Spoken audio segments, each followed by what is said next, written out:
Not even half of Americans hold valid passports based on the most recent data. While that's a figure only slightly higher than the amount of Americans who have left the country before, 1 in 3, it becomes a little more significant in looking at long-term data. In 1990, the first year the study was conducted, less than 3% of Americans held valid passports.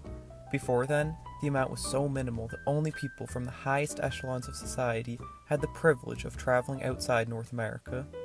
This dramatic rise in the amount of Americans able to travel internationally is largely the result of one thing: the development of the passenger jet. Most Americans were in the midst of enjoying the rise of the interstate highway system, while another method of transport was growing within the top of society and trickling down: flight.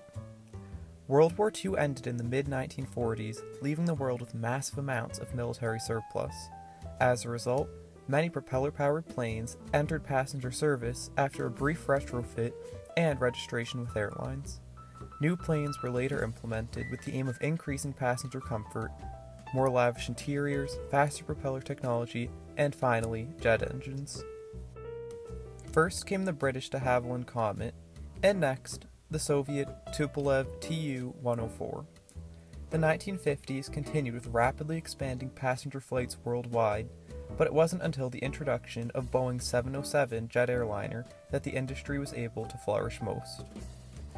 Contrary to what a 1950s ticket price might suggest, flights were filled with primarily very wealthy leisure travelers.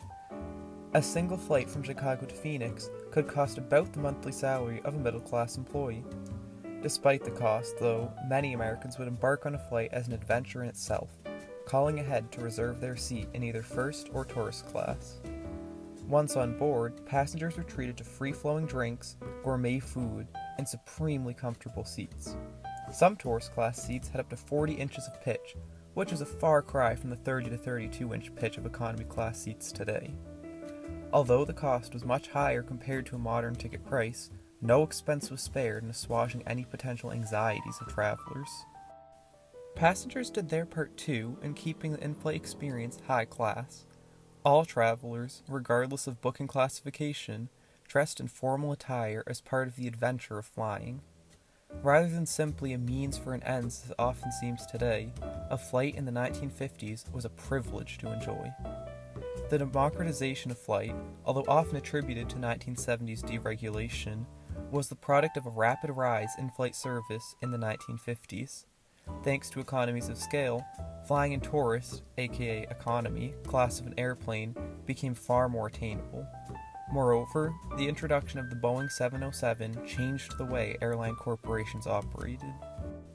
Prior to the implementation of this new, reliable, low-maintenance aircraft, it was so common for planes to lose an engine mid-flight that recording statistics on the occurrence was not even considered. Flights were often significantly longer too, with several stops between origin and destination. The 707 passenger jet solved so many of these challenges with air travel that over 1,000 copies of it were sold during its production run, changing the way Americans moved from place to place.